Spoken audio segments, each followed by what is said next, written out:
Hello students, welcome you again in chemistry class and our today's topic is depression in freezing point. देखिए आज हम बात करेंगे depression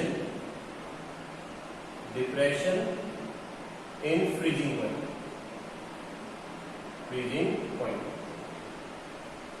देखिए हमें पता है डिप्रेशन इन फ्रीजिंग पॉइंट जो है वो एक कॉलिगेटिव प्रॉपर्टी, ठीक है। प्रीवियस वीडियो में हमने इसके बारे में बात की। तो डिप्रेशन इन फ्रीजिंग पॉइंट में होता क्या है एक्चुअली में कि अगर हम किसी प्योर सॉल्वेंट में सॉल्यूट को ऐड करें जो कि नॉन वॉलेटाइल है, तो बनने वाले सॉल्यूशन का जो फ्रीजिंग पॉइंट है वो डिक्रीज हो जाता है और इसी को हम कहते हैं डिप्रेशन ऑफ फ्रीजिंग पॉइंट या डिप्रेशन इन फ्रीजिंग पॉइंट, ठीक है। तो अब इसको थोड़ा और डिटेल में समझने के लिए पहले हम देखते हैं कि फ्रीजिंग पॉइंट किसे कहते हैं, ठीक है। अब यहां पर वेपर प्रेशर की टर्म्स में अपन फ्रीजिंग पॉइंट को डिफाइन करेंगे। तो हम बात कर रहे हैं freezing point,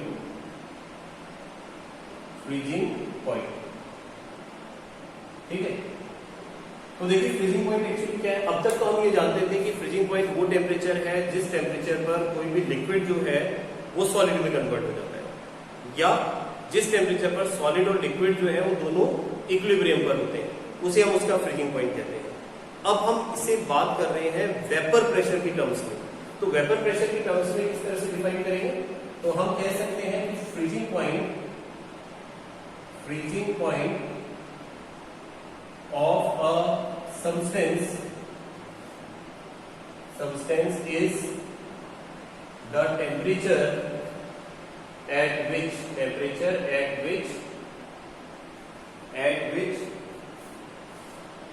the vapor pressure of its solid and liquid state are in equilibrium,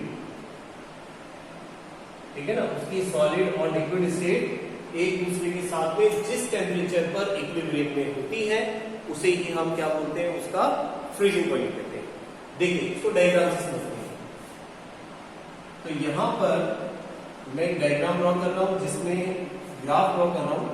एक तरफ तो मैं वेपर प्रेशर ले रहा हूं, एक तरफ तो मैंने वेपर प्रेशर को लिया है और दूसरी तरफ मैंने टेम्परेचर को लिया, ठीक है। तो आप देखिए हमने इससे पहले भी डायग्राम इस तरह का ड्रॉ किया था कि एक तो हमने यहाँ ड्रॉ किया है सॉल्वेंट के लिए और एक सॉल्यूशन के लिए, ठीक है। दो हमने कर्व्स बनाए, ये हमारे पास सॉल्वेंट है और ये हमारे पास में सॉल्यूशन है। तो देखिए मैंने एक को ऊपर एक को नीचे क्यों बनाया है, आपको आइडिया लग गया होगा, क्योंकि हमें पता है सॉल्वेंट का वेपर प्रेशर हाई होता है और सॉल्यूशन का वेपर प्रेशर कंपैरेटिवली लो होता है। अब हम बात करें फ्रीजिंग पॉइंट की। तो अब हम ये काम और करेंगे इसमें कि एक लाइन और ड्रॉ कर रहा हूं मैं और यहाँ पर ये 2 पॉइंट्स और बना दिए मैंने। तो देखो यहाँ जो है ये इस लाइन से इस तरफ ऊपर की तरफ यहाँ पर आपके पास में ये लिक्विड स्टेट को शो करता है, लिक्विड, और यहाँ पर ये सॉलिड स्टेट को बताता है, ठीक है। सिमिलरली यहाँ पर ये लिक्विड स्टेट को बता रहा है इसके और यहाँ पर सॉलिड स्टेट को। मेरा कहने का मतलब ये है कि सॉल्वेंट की इस टेम्परेचर से ऊपर तो लिक्विड स्टेट है और इस टेम्परेचर से नीचे ये सॉलिड स्टेट है। सिमिलरली सॉल्यूशन के लिए इस टेम्परेचर से ऊपर लिक्विड और इससे नीचे सॉलिड। तो इसका मतलब ये हुआ कि ये वो टेम्परेचर है जहां पर लिक्विड और सॉलिड स्टेट जो है वो दोनों किसमें है, इक्विलिब्रियम के अंदर है। और जब वो इक्विलिब्रियम में है तो इसका मतलब यहाँ पर ये इसको शो करेगा, इसके फ्रीजिंग पॉइंट को शो करेगा। सिमिलरली इसको भी देखें आप, ये भी इसके फ्रीजिंग पॉइंट को शो करेगा। ये इसके लिए फ्रीजिंग पॉइंट है, ये फ्रीजिंग पॉइंट है हमारे पास सॉल्यूशन के लिए। तो इसको आप किससे डिनोट कर रहे हैं, TF से डिनोट कर रहे हैं। सॉल्यूशन प्योर नहीं होता है, ध्यान रखिए, तो इसलिए आपने इसको TF लिखा है। जबकि सॉल्वेंट जो होता है वो प्योर होता है, इसको आप T0F से डिनोट करते हैं, ठीक है। दूसरी बात, अब आप मुझे बताएं कि किसका फ्रीजिंग पॉइंट ज्यादा है, ग्रेटर है। तो आप देखिए यहाँ पर T0F की वैल्यू ज्यादा है और TF की वैल्यू कम है। तो हम यहाँ कह सकते हैं T0F is greater than TF।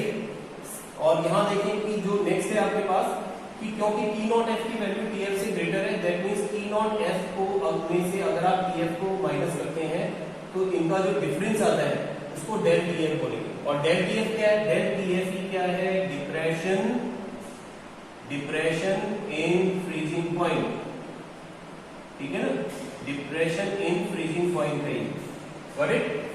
तो डिप्रेशन और फ्रीजिंग पॉइंट समझते हैं कि जब आप किसी सॉल्यूट में किसी सॉल्वेंट में सॉल्यूट को ऐड करते हैं तो उसका फ्रीजिंग पॉइंट क्या हो जाता है, बढ़ जाता है, उसका फ्रीजिंग पॉइंट घट जाता है, क्योंकि यहाँ ध्यान रखना ये सॉल्वेंट का है फ्रीजिंग पॉइंट जो कि ग्रेटर है।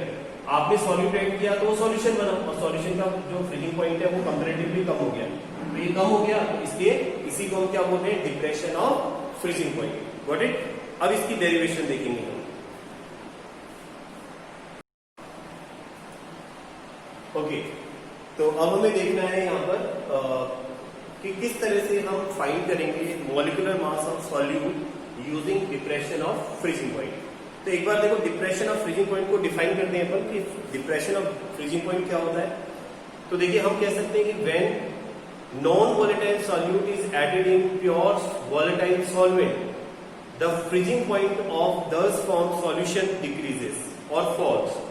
This decrease in freezing point is called depression of freezing point. यानी जब आप सॉल्यूट को सॉल्वेंट में ऐड करेंगे तो उसका फ्रीजिंग पॉइंट डिक्रीज हो जाएगा और इस डिक्रीज इन फ्रीजिंग पॉइंट को ही हम क्या बोलते हैं, depression of freezing point. Okay, चलिए तो अब इसके बाद हम बात कर रहे थे कि किस तरह से हम इसकी हेल्प से फाइंड करेंगे मॉलिक्यूलर मास सॉल्यूट का।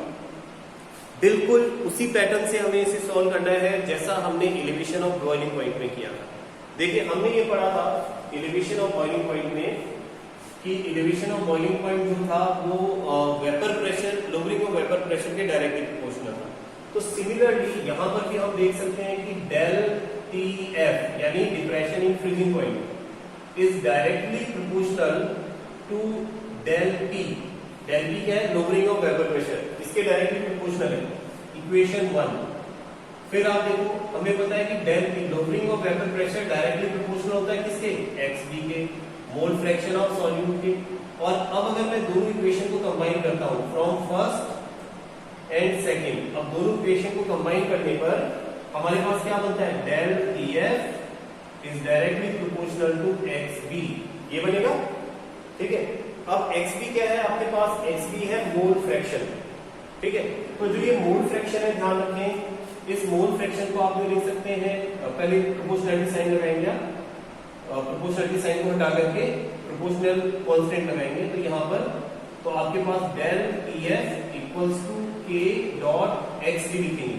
तो मैंने प्रोपोर्शनलिटी साइन को हटा करके कांस्टेंट लगाया के, तो कोई पर्टिकुलर नेम नहीं है इस कांस्टेंट का, ध्यान रखें। अब del T F equals to K dot, अब एक्स बी की वैल्यू पुट करें आप, N B upon N A plus N B, इस तरह से लिखा जा सकता है मोल फ्रैक्शन को, ठीक है। आगे सॉल्व करेंगे तो del T F equals to K dot N B upon N A, यूं लिखा जा सकता है, ठीक है।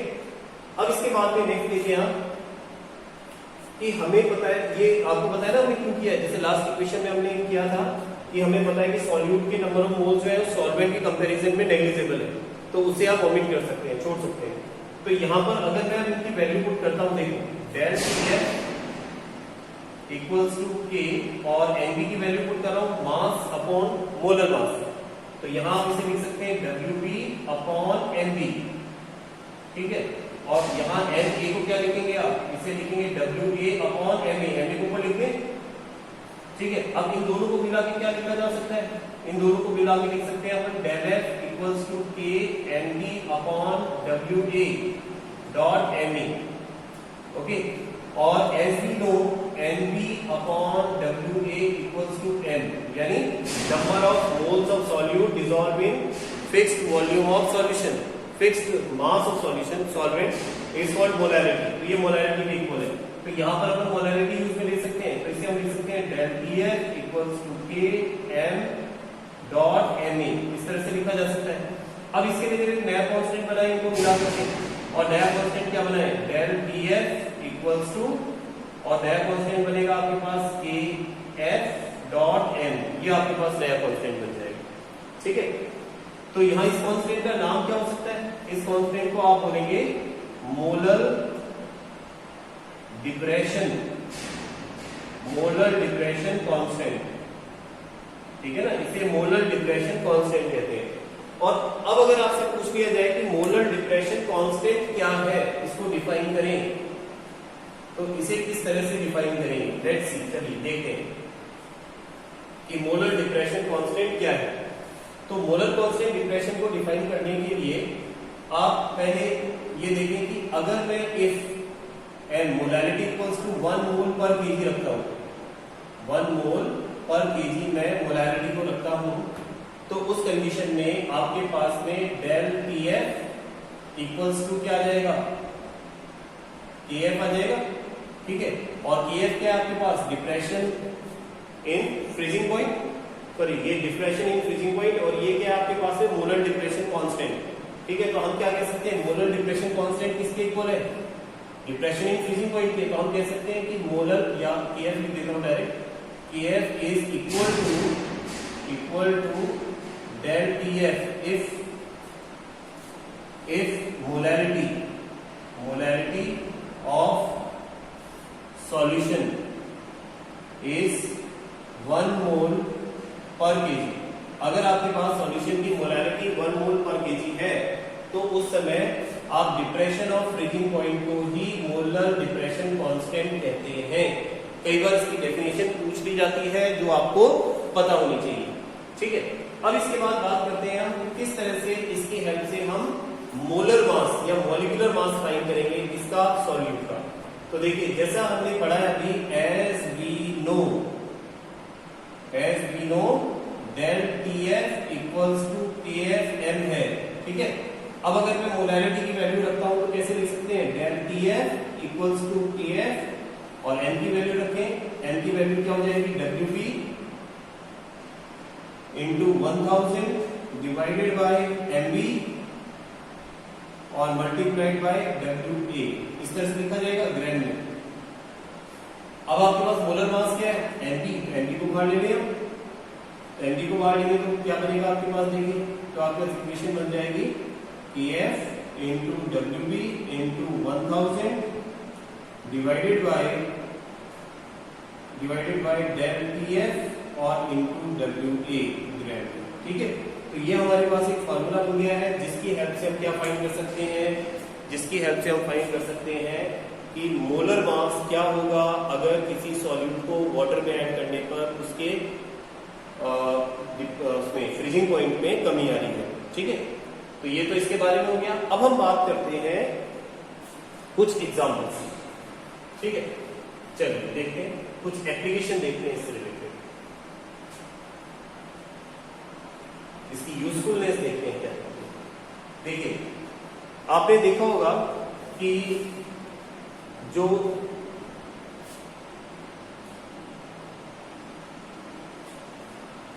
खास करके जो बहुत ज्यादा कोल्डर रीजन्स होते हैं, ठीक है, उन कोल्डर रीजन्स के अंदर आपने देखा होगा कि टेम्परेचर जो है वो माइनस में बहुत ज्यादा, -5, -10, -15 इस तरह से चला जाता है।